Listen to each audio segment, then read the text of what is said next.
ગુજરાતમાં વ્યાજખોરો સામે કડક કાર્યવાહી। નર્મદા જિલ્લાના એકતાનગર ખાતે ગુજરાત પોલીસની મંથલી ક્રાઇમ કોન્ફરન્સ યોજાઈ। हर महीने गुजरात के जो वरिष्ठ पुलिस अधिकारीगण हैं, हमारे गुजरात में 4 पुलिस कमिश्नरेट्स हैं और 9 रेंज हैं और उसके अलावा एक रेंज रेलवे का। तो इन सब के जो हेड्स हैं, पुलिस कमिश्नर्स और रेंज हेड्स, इनका हम हर महीने एक क्राइम कॉन्फ्रेंस रखते हैं। और पिछले महीने जो हमारी कामगिरी हुई है पुलिस के अलग अलग विषयों में, उसके बारे में हम चर्चा करते हैं और भविष्य में क्या रणनीति अपनाने की ज़रूरत है उसके बारे में हम एक दूसरे से विचार विमर्श करते हैं। इस बार की क्राइम कॉन्फ्रेंस हमने एकता नगर में रखा और आज के क्राइम कॉन्फ्रेंस में जुलाई महीने में गुजरात पुलिस के अलग अलग एकमों में जो कामगिरी अलग अलग विषयों पे हुई है उसकी हमने आज चर्चा की है। ज़्यादातर हम लोग इस क्राइम कॉन्फ्रेंस में पुलिस कमिश्नरेट का अलग से और जिलाओं का अलग से रखते हैं, क्योंकि हम ये मानते हैं कि अर्बन पुलिसिंग और रूरल पुलिसिंग ये 2 अलग अलग प्रकार के होते हैं, उनके चैलेंजेस अलग प्रकार के होते हैं, उनकी स्ट्रैटेजीज़ भी अलग प्रकार की होती हैं। इसलिए हमने अलग अलग प्रेजेंटेशंस के माध्यम से कमिश्नरेट्स के अलग से और जिलाओं का अलग से हमने ये रखा था। लेकिन ओवरऑल मैं आपको बताना चाहूँगा कि जुलाई महीने में हमने जो आज चर्चा की उसमें हम लोग जो पिछले कई समय से ब्याजखोरों के विरुद्ध में गुजरात राज्य में अलग अलग एकमों के तरफ से जो असरकारक और परिणामलक्षी कार्यवाही की जा रही है उसकी भी हमने आज समीक्षा की। और इस समीक्षा के दरमियान हमें यह मालूम चला कि जुलाई महीने में ऐसे कुल 64 ब्याजखोर थे जिनके विरुद्ध में हमने FIR दाखिल किया और इन 64 केसेस में 105 आरोपी को गिरफ्तार करने की भी कार्यवाही की गई। हम ब्याजखोरों के विरुद्ध में जो कार्यवाही करते हैं, FIR दाखिल करते हैं, उसके अलावा हम लोग लोन मेला का भी आयोजन करते हैं कि जिसके कारण जो लोग को सचमुच किसी लोन की ज़रूरत है तो अधिकृत सोर्स से, अधिकृत स्रोत से उन्हें लोन मिले, उसकी व्यवस्था करते हैं। इस तरह का लोन मेला का आयोजन जो होता है जुलाई महीने में पूरे राज्य में करीब 71 लोन मेला का आयोजन हुआ था। हमने इस वर्ष की खाली बात करें तो इस वर्ष में करीब 400 FIR दाखिल हुए हैं ब्याजखोरों के विरुद्ध में और उसमें करीब 956 आरोपियों को पकड़ने की कार्यवाही की गई है और 238 लोन मेला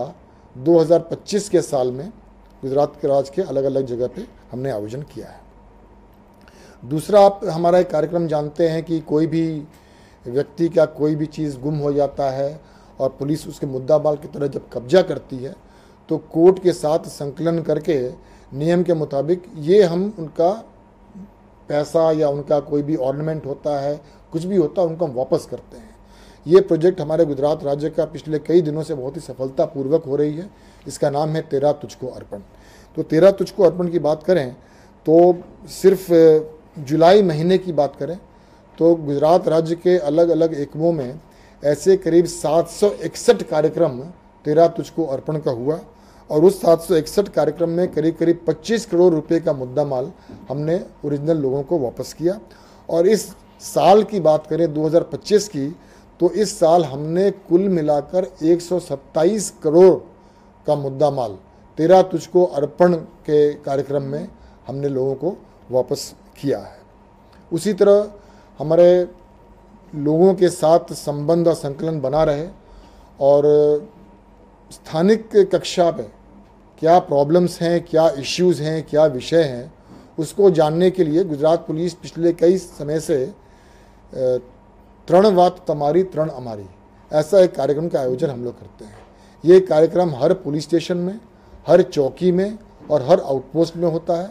जिसमें वहाँ का जो इंचार्ज पुलिस अधिकारी होता है वो स्थानिक लोगों के साथ हर 2 महीने में कम से कम एक बार ज़रूर मिलता है और स्थानिक प्रश्नों को जानने की वो प्रयत्न करता है और जो भी स्थानिक प्रश्न के ध्यान पे आता है उस प्रश्न का निराकरण के लिए, सॉल्व करने के लिए प्रॉब्लम को वो कार्रवाई करते हैं।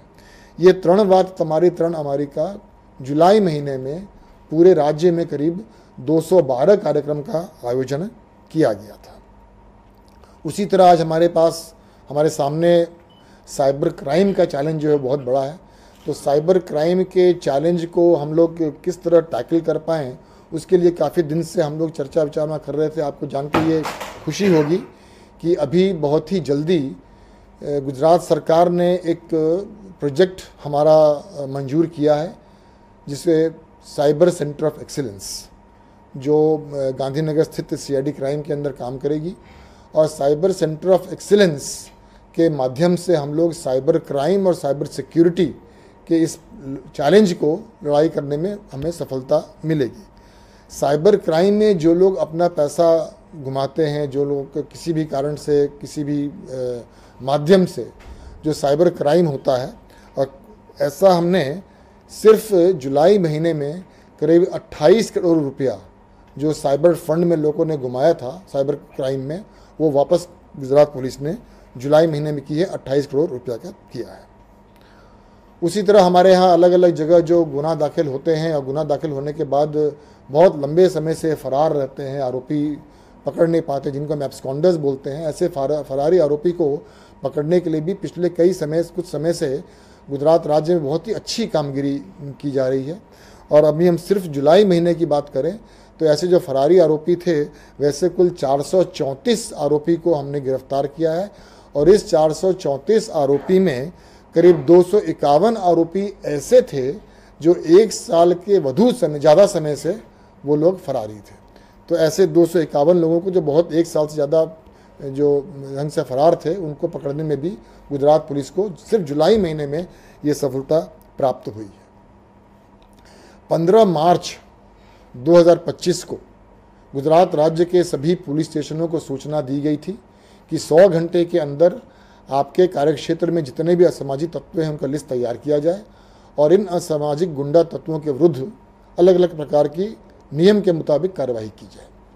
तो ये जो हम कार्रवाई किए हैं, उसमें सबसे असरकारक हमारी कामगिरी जो रही है वो रही है कि ऐसे असामाजिक तत्व अगर कोई भी गैर कायदेसर बांधकाम किया है या कोई भी ऐसा बांधकाम किया है जो सरकारी ज़मीन पे है, उस परमिशन उसके पास ना हो, ऐसे प्रॉपर्टीज़ को, ऐसे उन बिल्डिंग्स को हम आइडेंटिफाई करते हैं, खास करके असामाजिक तत्वों का, और फिर उसका हम लोग कायदेसर का जो प्रक्रिया होती है उस प्रक्रिया के मुताबिक उनको हम डिमोलिशन करते हैं। तो अगर हम बात करें तो 15 मार्च 25 के बाद ऐसे 750 से भी अधिक डिमोलिशंस गुजरात पुलिस ने की है और उस 750 में से 630 से ज़्यादा तो ऐसे डिमोलिशंस हैं जो सरकारी ज़मीन पर कब्जा करके गैर कायदेसर ढंग से उन्होंने बांधकाम किया हुआ था।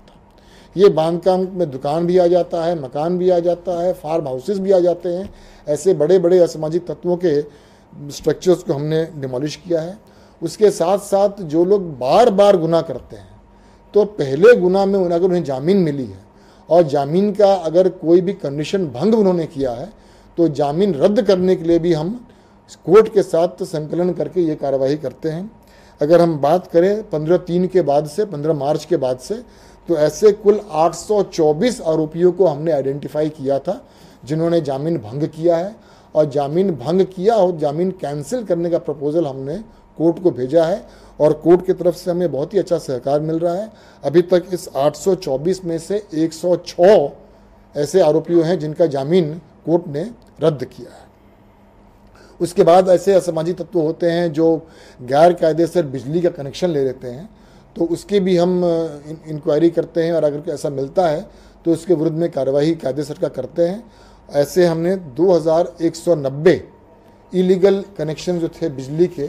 उसका हमने उनके विरुद्ध में कायदेसर कार्रवाई हमने 15/3/2025 के बाद हमने किया है असामाजिक तत्वों के विरुद्ध में। और ये जो हम असामाजिक तत्वों के विरुद्ध में जो कार्रवाई कर रहे हैं उसका परिणाम भी हमें देखने को मिल रहा है। मैं गुनाह के आंकड़कीय माहिती के बारे में बहुत ज़्यादा बोलना नहीं चाहता हूँ, क्योंकि हम सब जितने भी वरिष्ठ पुलिस अधिकारी यहाँ मिलते हैं, हम सब का ये मानना है कि गुनाह का आंकड़ा तो महत्वपूर्ण है, लेकिन उससे अधिक महत्वपूर्ण है कि पुलिस की व्यवस्था कैसी है। अगर पुलिस की व्यवस्था अच्छी हो तो आंकड़ा की माहिती अपने आप घट जाएगी, गुनाह अपने आप घट जाएगा। लेकिन हमारी जो व्यवस्था है वो व्यवस्था की हम समीक्षा करते हैं। उस व्यवस्था में किस तरह की इम्प्रूवमेंट्स की ज़रूरत है, किस दिशा में ज़्यादा काम करने की ज़रूरत है, उसके बारे में हम वरिष्ठ पुलिस अधिकारीगण हर महीने मिलते हैं, उसके बारे में चर्चा करते हैं। और इस तरह की व्यवस्था को इम्प्रूव करने की प्रक्रिया के कारण हमारे सभी मेजर हेड्स में पिछले साल से और उसके पहले के सालों से इस साल हमें गुनाह में थोड़ा घटाड़ा जरूर देखने को मिल रहा है। लेकिन जैसा कि मैंने पहले भी आपको कहा कि आंकड़ा की जो स्टैटिस्टिक्स है, उससे अधिक इम्पोर्टेंट ये है कि हमारी व्यवस्था कैसी चल रही है और व्यवस्था में किस तरह का इम्प्रूवमेंट लाया जा सकता है। असामाजिक तत्वों के विरुद्ध में हम जानते हैं कि हम लोग पासा का केसेस करते हैं। अगर हम बात करें इस साल, तो कुल हमने 2200 से अधिक पासा प्रपोजल्स भेजे और उसमें से 1750 जैसे पासा वारंट इश्यू भी हुए हैं। ऐसे 1750 असामाजिक तत्वों को हमने इस साल पासा में डिटेन किया है। उसी तरह तड़ीपार की भी कार्रवाई हम करते हैं असामाजिक तत्वों के विरुद्ध में। इस साल हमने करीब 1,500 प्रपोजल्स तड़ीपार का किया था और उसमें से करीब 350 से 300 के बीच का हमें तड़ीपार का ऑर्डर्स भी प्राप्त हुआ और उनको हमने तड़ीपार भी किया है। तो असामाजिक गुंडा तत्व जो गुजरात राज्य में है, जिनको हम आइडेंटिफाई करते हैं, उनके विरुद्ध में अलग अलग ढंग से डिमोलिशन हो गया, बिजली का हो गया, बेल कैंसिलेशन हो गया, पासा हो गया, तड़ीपार हो गया,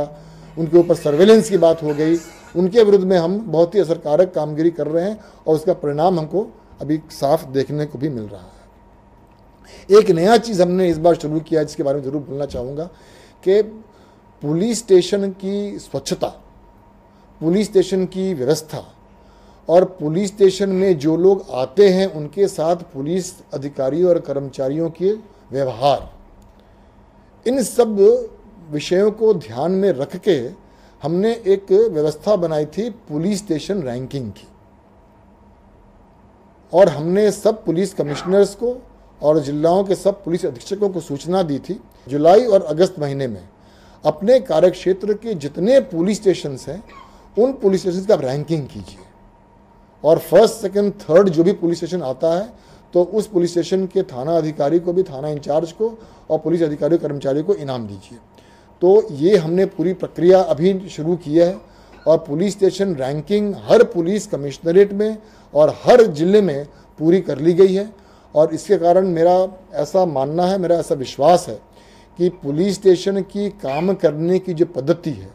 पुलिस स्टेशन में जो स्वच्छता है, पुलिस स्टेशन के लोगों के साथ जो व्यवहार है, उस व्यवहार में भविष्य में आज हम ज़्यादा अच्छा काम कर पाएंगे, हम ज़्यादा अपने आप को इम्प्रूव कर पाएंगे। पुलिस स्टेशन रैंकिंग में इन सब चीज़ों को ध्यान में रख के हमने पैरामीटर्स बनाया है और ये हमने हर 6 महीने में हम पुलिस स्टेशन का रैंकिंग गुजरात राज्य में करने की हमने ये शुरुआत की है। पहला हमने अभी अगस्त महीना में, अभी हमने कुछ दिन पहले ही इसको पूर्ण किया है।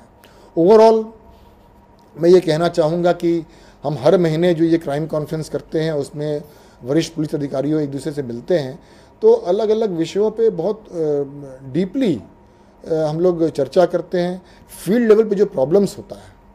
उन प्रॉब्लम्स को डिस्कस करते हैं, उस प्रॉब्लम का हल क्या हो सकता है उसके बारे में डिस्कस करते हैं। अगर कुछ ऐसा हल है जो डीजी ऑफिस से किया सकता है तो उसके बारे में चर्चा करते हैं। कुछ ऐसा होता है जो सरकार लेवल पे जाना होता है तो वहाँ पे जाने की हम बात करते हैं। लेकिन ओवरऑल जितने भी अधिकारी आते हैं वो सबका 20,